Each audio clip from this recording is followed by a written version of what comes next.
Hello friends, welcome to study point. पिछले video में हमने पढ़ा था सबसेट हमने पूरा डिटेल में पढ़ा था, कैसे निकालना है, कैसे करना है, सब कुछ। सो इस वीडियो में हम पढ़ेंगे यूनिवर्सल सेट। यूनिवर्सल सेट क्या होता है? यूनिवर्सल सेट वो होता है जो सबसे बड़ा होता है और उसके अंदर छोटे छोटे पार्ट्स आते हैं। जैसे कि एग्जांपल ले लो इंडिया। सो इंडिया के अंदर क्या क्या आता है? जम्मू एंड कश्मीर, कर्नाटका, यूपी, महाराष्ट्र, मध्य प्रदेश, बिहार, जितने भी। तो ये क्या हो गया, इंडिया के ये सारे सबसेट है, मतलब छोटे छोटे स्टेट मिल करके हमारा ये इंडिया बना है। सो इंडिया क्या हो गया? Universal set. ओके, सो आपको समझ में आया होगा कि यूनिवर्सल सेट क्या होता है। मैं इसको और अच्छे से आपको बताती हूँ। अभी जैसे हमें एग्जाम्पल दिया हुआ है यहाँ पे, यूनिवर्सल को और डिनोट किया जाता है यू से। You means universal set. Okay, so you अगर हमें दिया यूनिवर्सल सेट 1 2 3 4 5 6 7 8 9 एंड 10, और यहाँ पे हमारा ए दिया है 1 2 3 4, ठीक है। फिर बी दिया है यहाँ पे 4 6 8, सी दिया है जैसे 7 8 9। सो अगर आप यहाँ पर ध्यान से देखेंगे तो हमारा ए का जितना भी एलिमेंट है वो यू के अंदर है। यहाँ पे 1 2 3 4, यहाँ पर भी 1 2 3 4 है यू में। बी में जितने भी एलिमेंट 4 6 8, आप देखेंगे 4 6 8 यहाँ पर भी है। सी में देखेंगे 7 8 9, यहाँ पे देखेंगे आप 7 8 9। सो ये तीनों जो मिले हमारे छोटे छोटे जो भी सेट्स है, ये हमारे इसके सारे एलिमेंट्स यू में है। सो यू क्या है? Universal set. इसके अंदर हमें सारी चीज़ें अवेलेबल रहेगी। ओके, सो इसको बोलते हैं यूनिवर्सल सेट। अब हम इससे रिलेटेड एग्जांपल देखेंगे तो और अच्छे से समझ में आ जाएगा।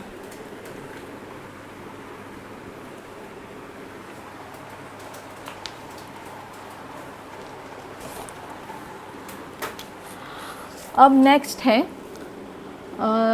Complementary of set.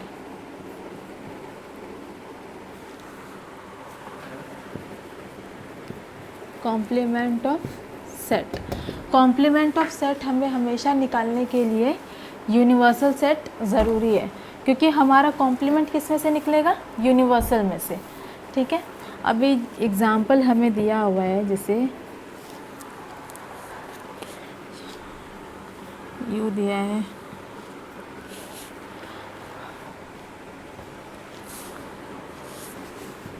1 2 3 4 5 6 7 8 9 10, ठीक है। देन हमें ए दिया हुआ है 2 4 6 8 2 4 6 8 10। अभी हमें ए कॉम्प्लीमेंट निकालना है, ठीक है। ए डैश और ए कॉम्प्लीमेंट, इसे दोनों चीज़ से कहा जाता है। ये आप देखेंगे यहाँ पे डैश है, इसी को कॉम्प्लीमेंट कहा जाता है। सो इसका कॉम्प्लीमेंट हम कैसे निकालेंगे? तो कभी भी याद रखना, हमें कभी भी कॉम्प्लीमेंट निकालने के लिए यूनिवर्सल की ज़रूरत होती है, ठीक है, क्योंकि यूनिवर्सल के अंदर सारी चीज़ें आ जाती है। सो हमें यू की ज़रूरत होगी, उसमें से हमें जिसके भी कॉम्प्लीमेंट बोले हम उसमें से ही निकालेंगे। ओके, सो अभी यहाँ पे ए क्या दिया हुआ है हमारा 2 4, यहाँ पे यू में जो जितने भी है हम ए के एलिमेंट्स यू में फाइंड आउट करेंगे। सो 2 है, 4 है, 6 है, 8 है और 10 है। तो हमें जो जो मिले हैं हम उसको इग्नोर करके जो इसमें नहीं है वो हम यहाँ पे लिखेंगे 1 3 5 7 9, ठीक है। सो हमारा आंसर क्या आ गया? A complement 1 3 5 7 9। समझ में आया? अब इसको वेन डायग्राम में कैसे हम रिप्रेजेंट करेंगे? एग्ज़ाम में हमें दो तरीके से पूछे जाते हैं ये क्वेश्चन को। सबसे पहले तो हमें यू दिया होगा, ए दिया होगा, और लिखेंगे उसमें ऐसे पूछा जाएगा कि find out the A complement and also draw the Venn diagram, ठीक है। सो वेन डायग्राम के समय हमेशा आपको ऐसे करना है। सबसे पहले ये बनाना है, ये हमारा हो जाता है यू। यू के अंदर सारी चीज़ें आएंगी, ठीक है। अब यहाँ पे हमारा होगा, इसको हम राउंड में बनाते हैं,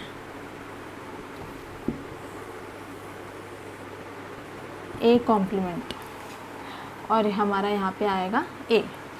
सो सबसे पहले हम अपना ए कॉम्प्लीमेंट, हमें क्या क्या मिला है, 1 3 5 7 9। सो 1 3 5 7 9 ये हमने लिख दिया यहाँ पे, ये पार्ट हो गया। तो हमारा ए क्या बचा है, 2। यहाँ पे हमने पहले क्या लिखा है, ए डैश, ठीक है, क्योंकि हमने यू में से ए को फाइंड आउट, ए से मतलब यू में से ए को हमने फाइंड आउट किया, सो हमें ए कॉम्प्लीमेंट मिला। तो सबसे पहले हम ए कॉम्प्लीमेंट का जो आंसर मिलता है वो लिखेंगे। अब 1 3 5 7 9 हो गया। अब हम ए के पास जाएंगे। ए में कौन कौन से हैं, 2 4 6 8 10 है, तो यहाँ पे लिख लेंगे 2 4 6 8 10, ठीक है। अब आप देखेंगे ए हो गया, ए डैश हो गया, ये सब मिलके हमारे यू ऑटोमेटिक बन गए। देखो 1 2, अब आप चेक करो, 1 हो गया, 2 3 4 5 6 7 8 9 एंड 10। समझ में आ गया। तो ए और ए डैश मिला करके हमारा यूनिवर्सल बन गया।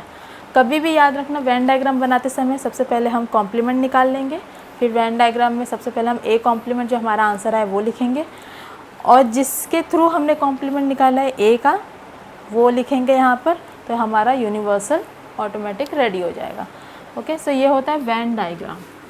ये मैंने पिछले वीडियो में भी आपको बताया था। ये हमारा वेन डायग्राम है। ये एग्ज़ाम में 3 या 4 मार्क्स के लिए आते हैं, ठीक है, तो इसका प्रैक्टिस करना आप। ओके, और एक सम हम देख लेते हैं इसी से रिलेटेड।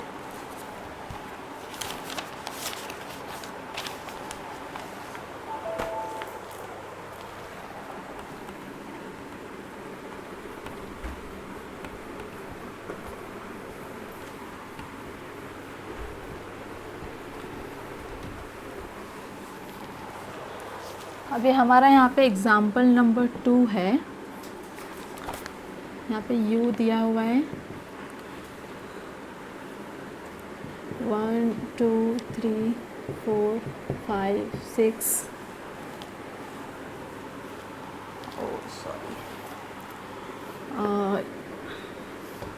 3 7 8 9 10 11 12। ये हमारा u दिया हुआ है, 1 2 3 7 8 9 10 11 12, ठीक है। देन p दिया हुआ है यहाँ पे 1 3 7 10।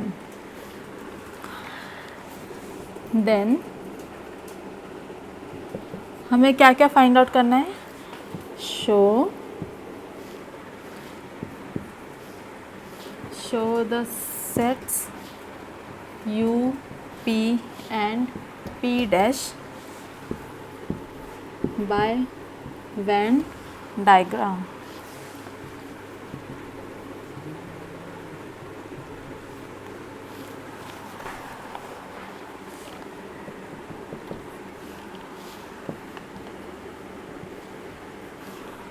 verify p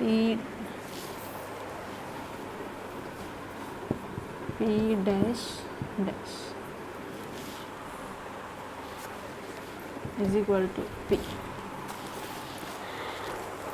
अभी ऐसे टाइप के भी सम आते हैं जहाँ पे हमें दिए रहेंगे u एंड p दिया हुआ है। अभी हमें क्या बोला है फाइंड आउट करने। फर्स्ट बोला है show the sets u p and p dash by Venn diagram, जो मैंने आपको पहले वाले सम में अभी बताया कैसे निकालना है इसको और वेन डायग्राम कैसे बनाना है। यहाँ पे नेक्स्ट क्या दिया हुआ है, verify p dash the whole dash, p dash का डैश निकालना है जो कि इक्वल होना चाहिए p के। तो ये हमें वेरीफाई करना मतलब प्रूफ करना है। कैसे करेंगे, तो पहले हम पहला वाला सॉल्व करेंगे। यहाँ पे क्या बोला है, u p and p dash by Venn diagram. हमें वेन डायग्राम से ये बताना है। तो सबसे पहले हम क्या फाइंड आउट करेंगे इसके लिए, p dash P dash find out करने के लिए जस्ट अभी मैंने बताया कैसे करना है। कभी भी हमें डैश फाइंड आउट करने के लिए यू की ज़रूरत होगी, यू और जो भी, अगर पी डैश बोला है तो यू और पी, अगर यहाँ पे सपोज़ ए दिया है सो यू और ए ऐसे, ठीक है। तो अभी पी डैश है तो अब यू और पी में हम देखेंगे कौन कौन से एलिमेंट सेम है। सो 1, 3, 7 और 10। सो पी के ये चारों एलिमेंट यू में है। सो ये जो भी एलिमेंट हमें मिले हैं उसे छोड़ करके जो नहीं हो रहे मैच उसको लिखेंगे। 2, 8, 9, 11 एंड 12। ओके, इतना समझ में आया। सो यू और पी से हम लोगों ने क्या निकाल लिया, पी डैश।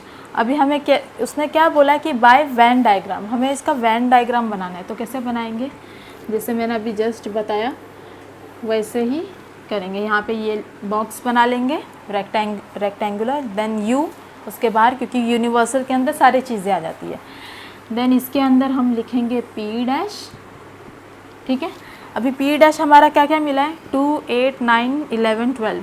सो इसको हम यहाँ पे लिख देंगे 2, 8, 9, 11 एंड 12। ओके, ये हमने लिख दिया।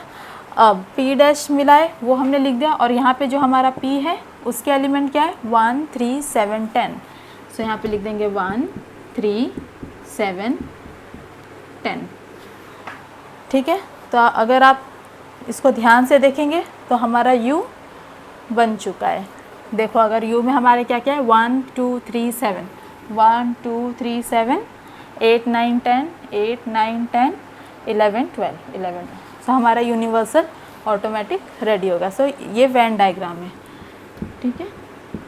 तो एग्ज़ाम में ये आता ही आता है, 4 मार्क्स के लिए सम्स आएंगे, क्योंकि यहाँ पे आपको 2 सम एक ही साथ सॉल्व करने के लिए दिया है। सबसे पहले तो पी डैश निकाला, देन वेन डायग्राम बनाया। ओके, सो ये वाला हो गया। अब हम लोग नेक्स्ट देखेंगे। नेक्स्ट क्या दिया है इसने, verify P dash the whole dash is equal to P. अभी यहाँ पे थोड़ा सा ध्यान देना है। अगर सपोज़ हम लोग को पहले नहीं बोला होता कि पी डैश निकालो, ठीक है, डायरेक्ट हमें ये दे दिया होता कि P dash the whole dash is equal to P, तो भी हम लोग क्या करते हैं, जो ब्रैकेट के अंदर पहले दिया हुआ है पहले उसको सॉल्व करेंगे। तो ब्रैकेट के अंदर पहले क्या दिया हुआ हमारा, पी डैश, तो हम लोगों ने पी डैश ऑलरेडी निकाल लिया है। अब पी डैश का होल डैश निकालेंगे। So P dash the whole dash, कभी भी जो कॉम्प्लीमेंट निकालना होता है, पी कॉम्प्लीमेंट का द होल कॉम्प्लीमेंट निकालना है तो हमें हमेशा यू के पास ही जाना पड़ेगा, क्योंकि यूनिवर्सल है वो। हाँ, कभी भी हमने कॉम्प्लीमेंट निकालना है यूनिवर्सल के पास ही हमें जाना है, ठीक है। तो अब हम क्या करेंगे, यू को देखेंगे और किसको देखेंगे, पी डैश को, ठीक है। यू को देखेंगे और पी डैश को। क्यों, अगर आप ध्यान से देखो, जब हमें सिर्फ पी डैश निकालना था तो हमने किसको किसको देखा था, यू को और पी को, ठीक है। अब हमें क्या निकालना है, P complement the whole complement. So P हमने हमारा जो ब्रैकेट में क्या दिया हुआ है, पी कॉम्प्लीमेंट, तो हमारा पी कॉम्प्लीमेंट हमने ऑलरेडी फाइंड आउट किया है। सो पी कॉम्प्लीमेंट का जब होल कॉम्प्लीमेंट निकालना है तो हम किसका यूज़ करेंगे, यू का और पी कॉम्प्लीमेंट का। अब इसमें क्या क्या सेम है हम ये देखेंगे, 2, 8, 9, 10, 9, 11, 12। सो यहाँ पे हम देखेंगे 2, 8, 9, 11 एंड 12, ठीक है। ये चारों एलिमेंट्स यहाँ पे मिल गए। तो अब जो हमारा मैच नहीं हो रहा है वो कौन कौन सा बचा, 1, 3, 7, 10,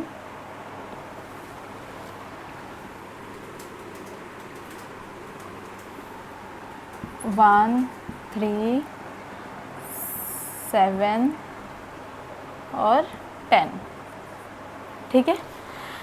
तो हमारा P complement the whole complement क्या मिला, 1, 3, 7, 10। यहाँ पे हमें क्या वेरीफाई करना था, the P complement the whole complement equal to P. अगर आप सिर्फ अब पी को देखेंगे तो हमारा यहाँ पे पी क्या दिया हुआ है क्वेश्चन में, 1, 3, 7, 10। अब देखो आपने जो कॉम्प्लीमेंट निकाला 1, 3, 7, 10, और जो पी हमें ऑलरेडी क्वेश्चन में दिया हुआ था 1, 3, 7, 10, ये दोनों इसके दोनों के आंसर क्या है, सेम आ गए, तो हमारा ये जो सेट है ये प्रूव हो गया, वेरीफाई हो गया, ठीक है। सो हम यहाँ पे लिख देंगे P complement the whole complement is equal to P। Okay, ये इतना समझ में आया। सो ये एग्ज़ाम में आपको 4 मार्क्स के आएंगे। आप इसका प्रैक्टिस कीजिए और अपने नोटबुक में जो भी मैं बताती जाती हूँ स्टेप बाय स्टेप लिखिए, तो आपको बहुत सिंपल हो जाएगा कि ये कैसे करना है, ठीक है। तो इस वीडियो में हमने क्या क्या पढ़ा, यूनिवर्सल सेट और कॉम्प्लीमेंट्री सेट। ओके, सो कभी भी याद रखना, कॉम्प्लीमेंट किसी का भी सेट निकालने के लिए कॉम्प्लीमेंट अगर हम निकालेंगे तो यूनिवर्सल सेट ज़रूरी है, अदरवाइज़ हम लोग कॉम्प्लीमेंट नहीं निकाल पाएंगे, ठीक है। सो आप इसका प्रैक्टिस कीजिए और कुछ भी डाउट हो तो मुझे कमेंट सेक्शन में पूछना। मेरे वीडियो को लाइक, शेयर एंड सब्सक्राइब कीजिए। आज के लिए इतना ही। नेक्स्ट वीडियो में हम यूनियन ऑफ सेट पढ़ेंगे, इंटरेक्शन ऑफ सेट पढ़ेंगे, ठीक है। सो हम मिलते हैं नेक्स्ट वीडियो में न्यू टॉपिक के साथ। Thank you.